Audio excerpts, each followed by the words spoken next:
Dear student, अस्सलाम वालेकुम। आप आज हम उर्दू का नया चैप्टर पढ़ेंगे, हमारे हमसाए। आपको पता है ना, हमसाए किसे कहते हैं? पड़ोसियों को।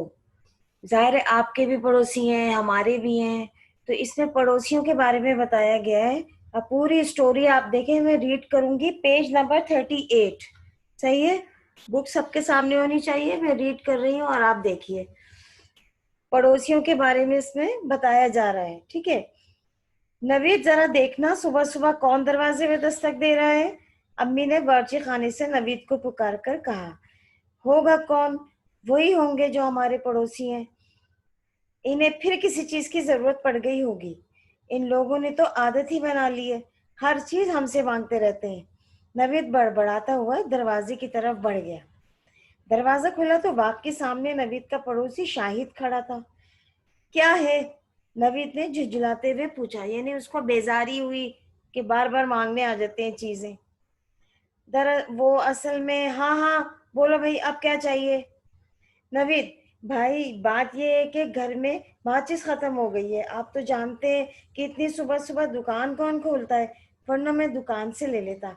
शाहिद ने शर्मिंदा लहजे में सफाई पेश की। अरे, हमने जो मुफ्त की दुकान तुम लोगों के लिए खोल रखी है, नवीद ने तंज करते हुए कहा। आ जाओ, ये तुम्हारा ही तो घर है।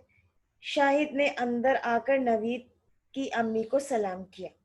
वालेकुम अस्सलाम। आओ शाहिद बेटे, कहो कैसे आना हुआ? खाला, माचिस खत्म हो गई है इसलिए आया था, शाहिद ने आहिस्ता से कहा। अरे बस इतनी सी बात है, लो ये ले जाओ, नवीद की अम्मी ने बड़ी शफकत से कहा। शाहिद बोला, जैसे ही दुकान खुलेगी माचिस मैं आपको वापस लाकर दे दूंगा। यानी एक पड़ोसी जो है दूसरे पड़ोसी से अगर जरूरत की कोई चीज मांगे तो उसको सही से जवाब भी देना चाहिए और उसकी जरूरत को पूरा करना चाहिए। मगर नवीद ने यहाँ पर उससे अच्छा सलूक नहीं किया और उससे झुंझलाकर यानी कि चिड़चिड़ेपन से बात की। अब देखिए नेक्स्ट पेज पर आइए, पेज नंबर 39 है। तुम ये क्या कह रहे हो? भला माचिस भी वापस करने की चीज है, कोई जरूरत नहीं। तुम हमारे पड़ोसी हो और पड़ोसियों का बहुत हक होता है। खबरदार, जो माचिस वापस करने के लिए आए, चलो भागो यहाँ से। नवीद की अम्मी ने मसनूई गुस्से का इजहार करते हुए कहा, यानी कि मजाकन उससे कहा। शाहिद शुक्रिया अदा करते हुए अपने घर चला गया। उसके जाने के बाद नवीद पैर पटकता हुआ अपनी अम्मी के पास आया और कहने लगा, आपकी इन्हीं बातों ने पड़ोसियों को सर पे चढ़ाया हुआ है। इसमें सर पे चढ़ाने वाली कौन सी बात है बेटा? आज उन्हें जरूरत थी, कल तुम्हें भी इनकी जरूरत पड़ सकती है। इसका मतलब ये है बच्चों के इंसान को इंसान से जरूरत पड़ती है। जरूरत के वक्त भी आपको भी काम आना चाहिए, तो इस तरह दूसरे भी आपके काम आएंगे। ठीक है ना? आगे देखिए, अम्मी ने नवीद को समझाते हुए कहा, याद रखना बेटा, हर मुसीबत में रिश्तेदारों से पहले हमसाए ही पहुंचते हैं। इसलिए तो कहा जाता है कि हमसाया माँ जाया। हूँ, हमसाया माँ जाया। लोग भी कैसी कैसी बेतुकी मिसालें घड़ लेते हैं। ये भी कोई बात हुई? भला आप पड़ोसी को भाई, आपने पड़ोसियों को आप भाई भी बना दिया। नवीद बड़बड़ाता हुआ अपने कमरे में चला गया। दिन महीनों में बदल गए और महीने बरसों में, लेकिन नवीद का जहन नहीं बदला। वो अब भी पड़ोसियों को ज्यादा अहमियत नहीं देता था। जैसे कि आजकल पड़ोसियों को ज्यादा अहमियत भी नहीं दी जाती, ना उनका ख्याल रखा जाता है। लेकिन हुजूर सल्लल्लाहु अलैहि वसल्लम के ज़माने में या उनकी ही हदीसों के मुताबिक पड़ोसियों का हक ज़्यादा होता है, क्योंकि वो हमारे घर के ज़्यादा करीब होते हैं और मामूली अलेक्स अलेक्स से ज़्यादा बात नहीं करता था। यानी नवीद अपने पड़ोसियों का ज़्यादा ख्याल नहीं रखता था। नवीद और शाहिद दोनों कॉलेज की पढ़ाई से फारिग हो चुके थे। नवीद ने अपने बाप का कारोबार संभाल लिया और शाहिद नौकरी की तलाश में मसरूफ था। दोनों सुबह सुबह तकरीबन एक ही वक्त पर घर से निकलते थे और मुख्तसर सलाम दुआ के बाद अपने अपने रास्तों पर चले जाते थे। ऐसे ही एक सुबह को शाहिद खूब तैयार होकर घर से बाहर आया। उस वक्त नवीद भी अपनी मोटरसाइकिल के पास खड़ा था।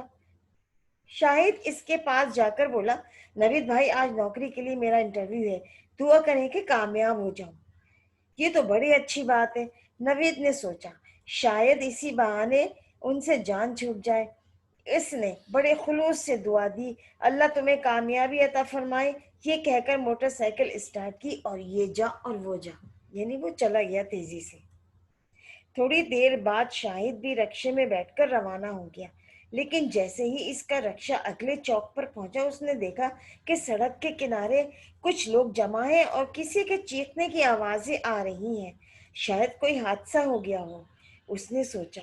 جب رکشہ مجمع کے برابر سے گزر رہا تھا تو چیخنے والے شخص کی ہلکی سی جھلک نظر آئی۔ ارے یہ تو نوید بھائی ہے! شاہد ہڑبڑا کر اٹھا، روکو روکو، رکشہ روکو۔ جیسے ہی رکشہ آہستہ ہوا، شاہد کود کر رکشے سے باہر آیا اور تیزی سے نوید کے پاس پہنچا تو دیکھا کہ نوید دونوں ہاتھوں سے اپنی ٹانگ کو پکڑے بیٹھا ہے اور درد سے چلائے جا رہا ہے۔ چہرے اور بازو پر بھی چوٹوں کے نشان ہیں۔ موٹر سائیکل بھی ایک طرف پڑی ہوئی ہے، یعنی نوید کا راستے میں جاتے ہوئے ایکسیڈنٹ ہو گیا تھا، جبکہ شاہد نے اپنا رکشہ روک کر اس کی مدد کی۔ کیا ہوا نوید بھائی؟ شاہد نے بےتابی سے پوچھا۔ نیکسٹ پیج پر آئیے، پیج نمبر 40۔ ایک کار ٹکر مار کر چلی گئی، نوید نے کراہتے ہوئے جواب دیا، یعنی اس کو تکلیف زیادہ ہو رہی تھی۔ گھبرائیے نہیں، میں آ گیا ہوں، شاہد نے تسلی دی۔ لیکن اس وقت تو تمہارا انٹرویو ہے، نوید نے بے چینی سے کہا۔ بھاڑ میں گیا انٹرویو، یہ کہہ کر شاہد نے ادھر ادھر دیکھا۔ جب کوئی اور اچھی چیز نہ ملی تو اپنے قمیص پھاڑ کر نوید کی ٹانگ پر باندھ دی۔ نوید کی موٹر سائیکل کو ایک دکان والے کی نگرانی میں چھوڑا اور پھر نوید کو ٹیکسی میں ڈال کر سیدھا اسپتال پہنچا۔ شعبہ حادثات میں موجود ڈاکٹرز نے جلدی جلدی نوید کا معائنہ کیا اور اسے ایک انجیکشن لگا دیا۔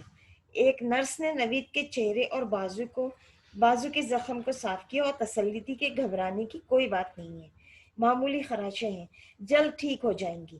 البتہ ٹانگ کا ایکس رے کرانا پڑے گا کہ کہیں ہڈی تو نہیں ٹوٹی ہوئی ہے۔ اس کا مطلب یہ ہے کہ شاہد نے نوید کو جلدی سے اسپتال پہنچایا اور اپنے پڑوسی ہونے کا حق ادا کیا، تو اس لیے اس کی جان بھی بچ گئی۔ آگے دیکھیے، شاہد نوید کو اسٹرکچر پر لٹا کر ایکس رے کے کمرے میں لے آیا۔ خوش قسمتی سے ایکس رے میں ہڈی جڑی ہوئی پائی گئی۔ ڈاکٹر نے دوبارہ معائنہ کیا، چند دوائیں تجویز کی اور زخم کے بھرنے تک چلنے پھرنے سے منع کیا۔ تھوڑی دیر کے بعد نوید کو اسپتال سے چھٹی مل گئی۔ لاسٹ پیراگراف دیکھیے، جب نوید شاہد کا سہارا لے کر اسپتال سے باہر آ رہا تھا تو اس وقت نوید کے گھر والے کچھ رشتہ دار بھی پہنچ گئے۔ شاہد نے سب کو تسلی دی کہ خدا نے نوید بھائی کو بچا لیا، شکر ہے زیادہ نقصان نہیں ہوا، معمولی چوٹ ہے، چند دن میں ٹھیک ہو جائے گی۔ شام کو گھر کے صحن میں نوید ایک کرسی پر چپ چاپ بیٹھا ہوا تھا۔ سب لوگ شاہد کی تعریف کر رہے تھے، ان تعریفوں نے شاہد کو شرمندگی ہو رہی تھی۔ تنگ آ کر اس نے سب کو مخاطب کر کے کہا، آپ سب میری اتنی تعریفیں کیوں کر رہے ہیں؟ میں نے کون سا انوکھا کام کیا ہے؟ میں نے صرف اپنے پڑوسی ہونے کا حق ادا کیا ہے۔ نوکری کا انٹرویو اتنی بڑی چیز نہیں تھی جس کے لیے نوید بھائی کے زخمی حالت میں چھوڑ دیتا۔ اگر میں ایسا کرتا تو وہ مثال غلط ہو جاتی کہ ہمسایہ ماں جایا۔ یہ الفاظ سنتے ہی نوید کی آنکھوں میں آنسو آ گئے اور اس نے سر جھکا لیا۔ تو بچوں، ہم نے کیا سیکھا کہ بہتر انسان وہ ہے جو اپنے پڑوسیوں کا خیال رکھے، اور یہی سنت رسول بھی ہے۔ ٹھیک ہے، اب اس کو آپ اچھی طرح ریڈنگ کریں گے، اس کا ٹائٹل پیج بنائیں گے اور اس کی ایک پیج رائٹنگ کر کے ایکسرسائز کریں گے۔